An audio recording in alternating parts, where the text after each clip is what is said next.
What's up, guys? Welcome back to Newswave. So the other night, Square Enix posted an extraordinary loss that appears to be coming from a number of canceled projects, and this doesn't look good for Square Enix and has many people questioning the company now, and we're gonna go over that here today. Also, we are gonna be talking about what looks like a game that we thought was heading to the Switch, then it disappeared. Now it looks like it's actually back and could be heading to that hybrid system here soon. And then we'll also be talking about Microsoft's Xbox showcase that's happening in June, as they just disclosed a bunch of details, as well as a redacted game that maybe we can all put our heads together and figure out exactly what it is. So if you guys enjoy these videos, make sure you hit that like button, helps out a ton. And if new here to the Spawn Wave channel, make sure you subscribe down below. And of course, members for the channel do get Newswave early and ad-free. If you'd like to learn more about that, click the join button down below this video. And we're gonna start today with Xbox Game Pass titles for the first half of May. We can head over here. This is posted up over on Xbox Wire. Now, they do start with a game that is out right now, Have a Nice Death. That's cloud, console, and PC. Moving up to May 2nd, so tomorrow, Tomb Raider Definitive Edition, cloud, console, and PC. May 7th, we have Kona 2 Broom. That's cloud, console, and PC. May 9th, Little Kitty Big City, cloud, console, and PC. That, of course, being a day one release right into the service. Then May 14th as well, we have Brothers: A Tale of Two Sons. And of course, they do remind us that Star Wars Jedi Survivor, that is available on Xbox Game Pass Ultimate through EA Play. And then The Rewinder, which is out right now as well.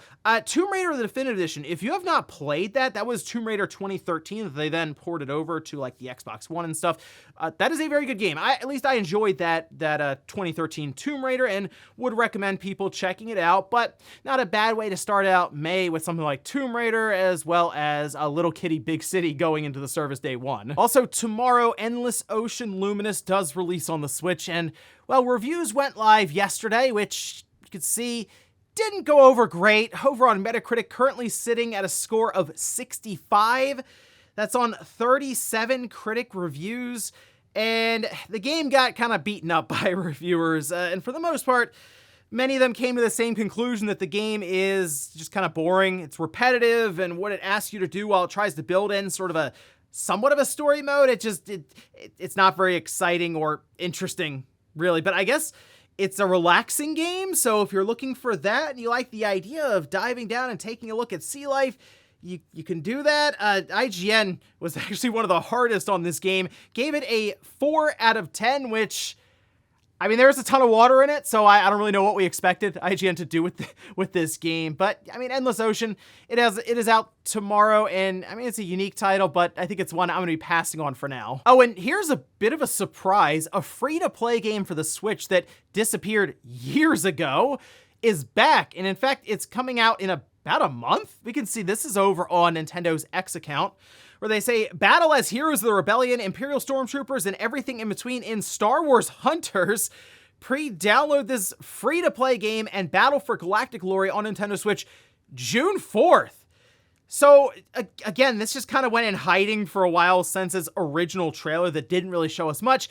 This one also didn't show us much. I mean, there's no gameplay or anything here, although I guess it's technically free to play. Like, if they were trying to sell us a $50 or $60 game, they still haven't shown gameplay up to this point. It's like, whoa, okay, what's going on here? Still kind of that feeling, but not as much considering it's free to play. So you could just download it, try it out, and decide if it's something you want to keep playing. But it's at least something I'll be keeping my eye on, as I do enjoy a lot of the Star Wars games, and I'll be curious to see how this one turns out on the Switch in actually about a month. And guys, with some of the quick news out of the way, let's get into the bigger stuff. Let's start right away with Square Enix and a notice that they put out ahead of their investors report, which I believe will go live May 13th. So we're about 2 weeks away from that happening.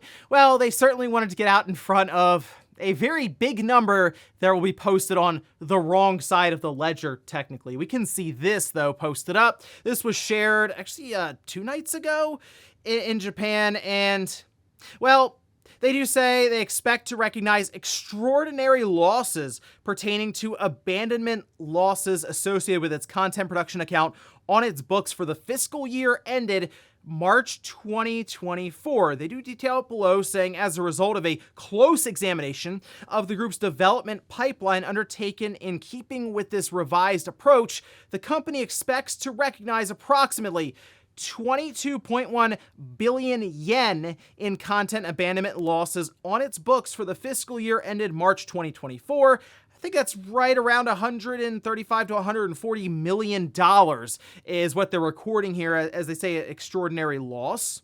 Now, going forward, they say that they are going to be more selective as to the games that they just put in full-on production and continue developing, but they will be targeting, of course, HD games, and I think the idea is, yes, they'll be doing less games, but they'll be looking to do just larger games in general rather than a bunch of smaller ones. So think about how they just dropped, like, all at once, right? They released Diofield Chronicle, Tactics Ogre, Valkyrie Elysium, and Star Ocean. That was like within a quarter and a half or so. So it was a lot of releases, and you would look at those as smaller titles. So rather going down that path again with the new leadership at Square Enix, I think they're mostly going to be toning that down, and as we're seeing here, cutting out $140 million in terms of losses, which is probably them just trying to evaluate how much time and how much money they put into some of the projects that they did cancel. So it could be a game for one that maybe was in a year of development, and they're like, okay, that cost us $10 million. Another one, maybe 3 or 4 years in, they're like, nah, that's like 40 or 50 million,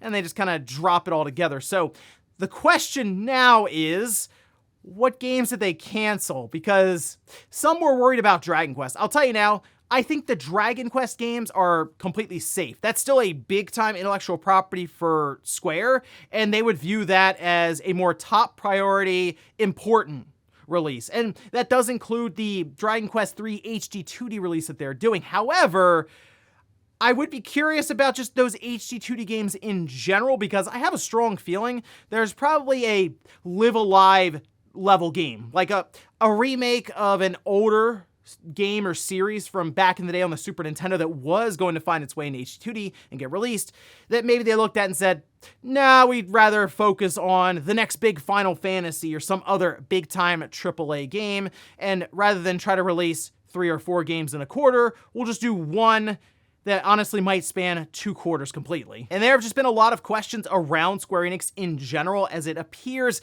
Final Fantasy VII Rebirth isn't exactly pushing the Final Fantasy franchise in the right direction when it comes to just gross sales, and seems to be kind of the same thing with Final Fantasy 16. So that's kind of the question mark now, is how is Square Enix going to navigate the next 4 or 5 years, as we know development times take quite a while now, especially as they build up to what should be their big-time release, being something like Final Fantasy 17. Well, we know coming up they have Dragon Quest 12, as well as Kingdom Hearts 4. So we'll see how those pan out. But yeah, I would expect fewer releases from Square Enix going forward, but I guess then also just being bigger projects, bigger AAA style games. Will that work for them? I guess we'll find out. Oh, and I did see some people wondering what exactly an extraordinary loss is. And in terms of accounting, it's a unique or just a very rare occurrence here. And in this case, for Square Enix, as they'd be canceling multiple projects that could be spanning years and years of development,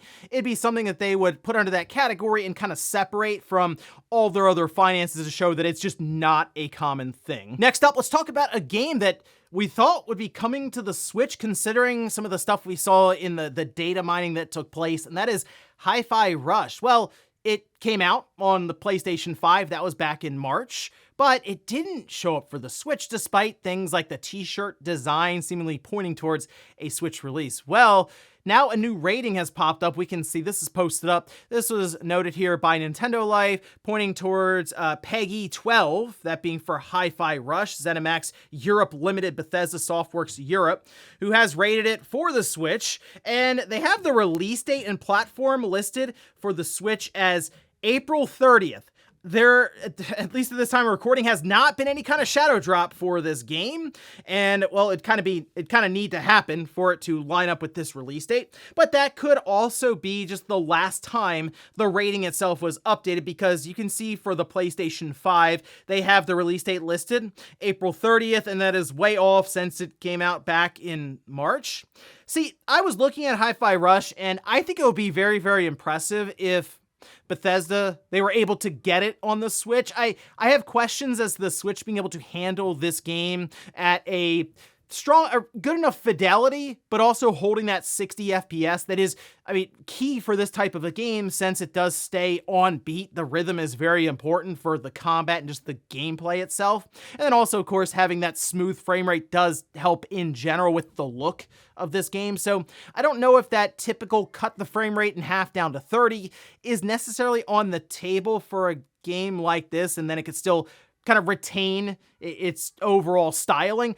But it is possible, sure, that they were able to figure it out, and I think that would actually be one of the more impressive ports on the hybrid system. I also think it's possible that they are looking towards still the next system from Nintendo, as I think this would be a really good launch year release for Bethesda and Microsoft to show up with, as it would be really exciting to have a game that I think fits in very, very well with Nintendo and their platform, but also having it there to sort of show off what the next system can do with what should be a sizable leap over the current Switch. So we'll have to keep an eye out for this one, but we feel like Nintendo should have a direct coming up probably in June, as many of us are assuming, and maybe that's where they make this announcement. Next up, let's talk about Microsoft's Xbox Showcase that is indeed scheduled for June. Now, this had been mentioned during that Xbox Business Update podcast that they would have an event over the summer, and now we have the exact date, time, and even what should be there. Now,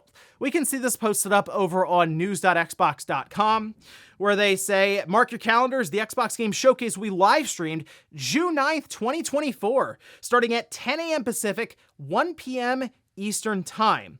Like our double feature last year with Starfield Direct, immediately following the showcase, we'll be airing a special deep dive into the next installment of a beloved franchise. We can't say much for now. We'll call it the Xbox Game Showcase, followed by Redacted Direct. They even blacked out the redacted text, but anyway, they do say this will also be our first showcase featuring games from our portfolio of studios across Activision, Blizzard, Bethesda, and Xbox Game Studios, in addition to titles from our third-party partners. Let's take a look at this key art here. Okay, so there's the Xbox Game Showcase, and then to the right of that, it's direct with stuff kind of crossed out there. It's redacted, if you will. I wonder what game that maybe we could all just kind of stop for a minute and try to Well, if you guessed Call of Duty, you would be correct, as you figure. And yeah, so essentially what we're looking at here is Microsoft having what should be a massive show. I mean, consider the fact that they're talking about, of course, just Xbox Game Studios, which we assume Gears, the next Gears game will be there. Coalition will be pretty big. Release dates for things like Indiana Jones and Avowed, those should be big announcements there heading into the holidays. Who knows? A new Forza could show up. Maybe Fable is there again. Perfect Dark. But then on top of that, you would have Call of Duty, which despite, I know the internet will kind of push back a lot on Call of Duty, but I'm telling you, it's an incredibly popular game. We see it all the time in sales charts, and it's still retained sort of that fun factor for really that audience for decades now. So it's not shocking that Microsoft would say, okay, we're going to put a spotlight on the next big Call of Duty, which is rumored to take place in the Gulf, for the Gulf War. So there you go. We'll see how that one turns out. But I would anticipate this being that situation of we're going to close out with a look at the next Call of Duty, immediately going into like a 15 to 20 minute play session, and then just sort of talking about what's new for this year with the latest entry in the franchise. However, I do still think we'll probably get some sort of reveal for Call of Duty ahead of that, just to kind of make an announcement maybe for the title or something like that. Just give us a quick 1 to 2 minute teaser for it, and that could be done multiple different ways. It could be done in Warzone. They've kind of teased it somewhat there in the past. It could just be something they drop on social media and on YouTube with a trailer, or they could maybe have some sort of thing play during like the playoffs for the NBA. I believe we've seen that happen also in the past. So definitely keep an eye out for Call of Duty maybe appearing in May at some point ahead of this showcase. But yeah, Microsoft is poised to have a big time showing here in June, and we'll see what they come up with. And in our last bit of news, let's talk about some more of that Xbox handheld speculation that continues to ramp up, this time with a survey from Microsoft kind of asking about people's interest in that idea. Now, I do want to give a shout out to many people who messaged me about this, as it seemed like many of you also had this survey come across your screen, but we can see this is posted up by Windows Central, where they say the same survey asks about what motivated you to buy a gaming handheld, how important Xbox Game Pass and cloud gaming are for these devices, with Microsoft wanting to know which gaming handhelds you're using, and if you think you'll buy another one within the next 5 years or so. I wonder what could be happening in the next 5 years. Anyway, they did post some images from that survey here. How likely are you to purchase a new handheld or gaming PC handheld in the next 3 to 5 years? Thinking back to when you purchased your handheld gaming PC, would you say your overall feelings toward this brand have? And so on here. So yeah, I do think Microsoft is working on a gaming handheld. I don't know if it's something that's coming out in the current generation.